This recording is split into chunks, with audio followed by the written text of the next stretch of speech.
Hello बच्चों, welcome in a new video of question practice session. So in this video, we will talk about the NEET 2016 question. So John Taylor effect is not observed in high spin complexes of हमसे पूछ रहा है कि John Taylor effect किसमें नहीं observe होता है अगर कॉम्प्लेक्स का कॉन्फ़िगरेशन D7, D8, D9 या D4 हो। तो सबसे पहले हम ये देख लेते हैं कि जॉन टेलर इफेक्ट होता क्या है और क्यों आता है। So it is arises due to the unsymmetric unsymmetric filling of unsymmetric filling of electrons in d orbital। अच्छा, क्या मतलब इसका?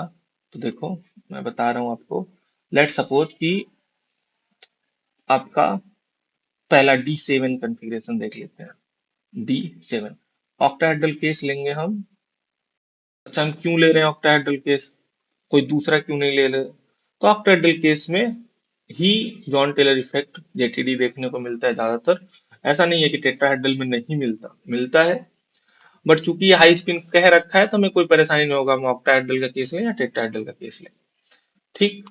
अब चलो इलेक्ट्रॉन फिल करते हैं। अगर D7 है तो एक दो तीन, हाई स्पिन हमें कॉम्प्लेक्स बनाना है। ऑलरेडी वो बोल चुका है कि हाई स्पिन कॉम्प्लेक्स है, तो मीन्स की पेयरिंग नहीं होगा। पहले इलेक्ट्रॉन इसमें फिल होगा, फिर इसमें फिल होगा। तो तीन दो पांच, छह, सात।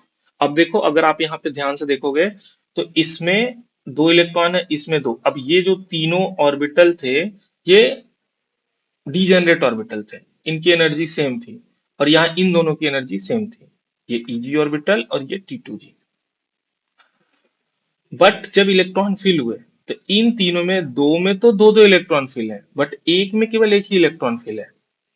तो इसके कारण अब इन तीनों की एनर्जी जो है वो सेम नहीं होगी। इन तीनों की एनर्जी, दो की एनर्जी सेम हो जाएगी, एक की एनर्जी ऊपर नीचे आगे या पीछे हो सकती है। मतलब ज्यादा भी हो सकता है, कम भी हो सकता है।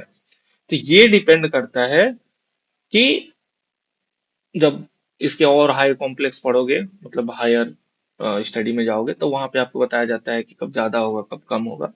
बट आपको बस ये ध्यान रखना है कि जब भी ये अनसिमेट्रिक फिलिंग ऑफ इलेक्ट्रॉन आएगा, जैसे देखो ये सिमेट्रिक फिलिंग है, एक इलेक्ट्रॉन इसमें भी है, एक इलेक्ट्रॉन इसमें भी है, लेकिन यहाँ पे दो इलेक्ट्रॉन फिर एक इलेक्ट्रॉन है। तो जब भी ऐसे अनसिमेट्रिक फिलिंग ऑफ इलेक्ट्रॉन आएगा, समझ लेना कि यहाँ पे जॉन टेलर इफेक्ट आने वाला है।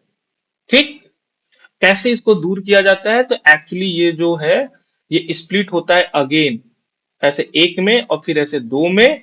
और नहीं तो ऐसा भी होता है कि ऐसे दो में और फिर ऐसे एक में।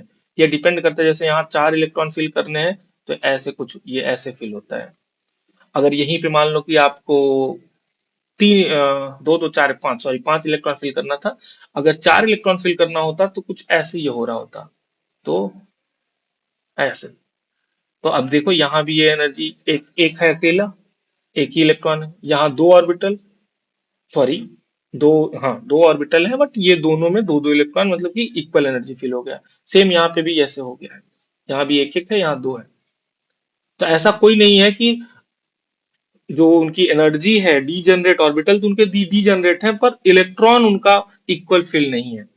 तो आपको इतना अंदर तक जाने की कोई जरूरत नहीं है, बहुत हायर मतलब BS या MS में पढ़ाया जाता है, तो इतना नहीं जाना। आपको बस इतना याद रखना है कि जब भी T2g या EG में अनसिमेट्रिक फिलिंग इलेक्ट्रॉन होगा, उस समय पे जॉन टेलर इफेक्ट आ जाएगा।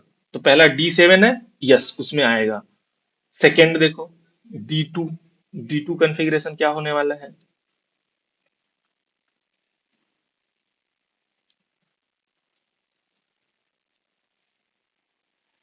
तीन। अगेन D2 नहीं है, सॉरी D8 है हमारे पास। D8। अब इसका इलेक्ट्रॉन फिल करो, 1 2 3 4 5 6 7 8। देखो यहाँ पे तीन ऑर्बिटल, तीनों के इक्वल एनर्जी वाले हैं, डीजनरेट ऑर्बिटल थे ये तीनों, और तीनों में इक्वल इलेक्ट्रॉन फिल है। ऐसा नहीं है कि किसी में ज्यादा किसी में कम फिल है। यहाँ पे भी इक्वल है, एक एक है दोनों में, एक एक। इन दोनों ऑर्बिटल की एनर्जी सेम थी, तो इसमें इलेक्ट्रॉन भी सेम फिल हुए हैं, इसलिए ये भी इक्वल एनर्जी, ये भी इक्वल एनर्जी।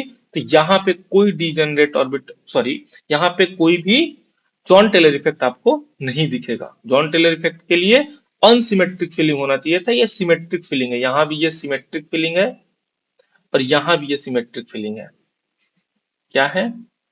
Symmetric filling. तो यहाँ जो आपका जेटीडी होगा वो प्रेजेंट होगा, और सॉरी, उल्टा बोल दिया मैंने। यहाँ पे जेटीडी नहीं प्रेजेंट होगा और यहाँ पे जेटीडी प्रेजेंट होगा। क्यों जेटीडी प्रेजेंट होगा? क्योंकि अनसिमेट्रिक फिलिंग था इस जगह पे। ये क्या था? Unsymmetric filling. Unsymmetric filling. अच्छा, बाकी ऑप्शन भी देख लेते हैं। तो वैसे तो हमारा ये करेक्ट ऑप्शन मिल चुका है, हमारा सेकंड ऑप्शन। यहीं पे जेटीडी ऑब्जर्व नहीं होगा क्योंकि सिमेट्रिक फीलिंग है। जेटीडी मतलब जॉन टेलर डिस्टॉर्शन होता है, वही जॉन टेलर इफेक्ट ही है, उसी के कारण डिस्टॉर्शन होता है। अच्छा, D4 देख लो। तो थर्ड ऑप्शन अगर आप D4 लिखने जाओगे तो इसमें देखो इलेक्ट्रॉन कैसे फिल करोगे। अगेन 1 2 3, और हाई स्पिन है तो 4 यहां जाएगा। अब देखो ये तो सिमेट्रिक है, पर ये यहाँ पे अनसिमेट्रिक है। अनसिमेट्रिक फिलिंग इलेक्ट्रॉन का, एक में तो इलेक्ट्रॉन है, दूसरे में है ही नहीं। तो इसके कारण अगेन यहाँ पे जेटीडी ऑब्जर्व होगा, जॉन टेलर डिस्टॉर्शन मिलेगा, यानी जॉन टेलर इफेक्ट दिखेगा आपको। और लास्ट ऑप्शन था D9। तो D9 भी देख लो। अगर D9 आप लगाने जाओगे, 1 2 1 2 3, चलो इलेक्ट्रॉन फिल करते हैं। 1 2 3 4 5 6 7 8 और 9।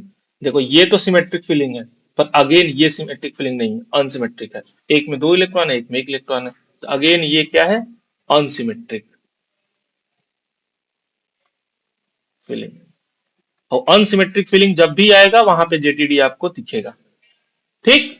तो आपका जेटीडी D4 में भी दिखा, D9 में भी दिखा, D7 में भी दिखा। बस D8 का ऐसा केस है जिसमें आप चाहे टेट्राहेड्रल भी बना लोगे तब भी उसमें भी देखो, अगर टेट्राहेड्रल भी बनाओगे ना, अगर आपको ऐसा लग रहा हो कि नहीं सर ऑक्टाहेड्रल में ही आ रहा, तो नहीं, देखो 1 2 3 4 5 6 7 8।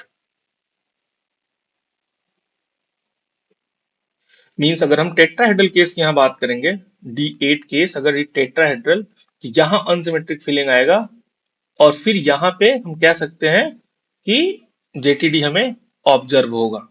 बट चूंकि हम सबका ऑक्टाहेड्रल देख रहे हैं, और जब भी हम हाई स्पिन कॉम्प्लेक्स और लो स्पिन कॉम्प्लेक्स बात करते हैं तो हम ऑक्टाहेड्रल की बात कर रहे होते हैं कि हाई स्पिन कॉम्प्लेक्स है या लो स्पिन कॉम्प्लेक्स है। तो चूंकि हाई स्पिन कॉम्प्लेक्स से बोला गया है तो इसका मतलब कि ये ऑक्टाहेड्रल की बात कर रहे हैं, तभी जाके आप ये D8 को सही आंसर मान पाओगे। तो इसी बेसिस पे जब जब हम कॉन्फ़िगरेशन लिखते हैं कि हाई स्पिन लो स्पिन, तो चूंकि ऑक्टाहेड्रल के लिए लिखा जाता है तो टेट्राहेड्रल को हम नहीं कंसीडर करेंगे। ऑक्टाहेड्रल के बेसिस पे हम बोलेंगे कि हमारा जो सेकंड ऑप्शन है वो करेक्ट ऑप्शन है। तो आई होप आपको समझ में आया होगा। मिलते हैं नेक्स्ट वीडियो में किसी और अच्छे से क्वेश्चन के साथ। Thank you.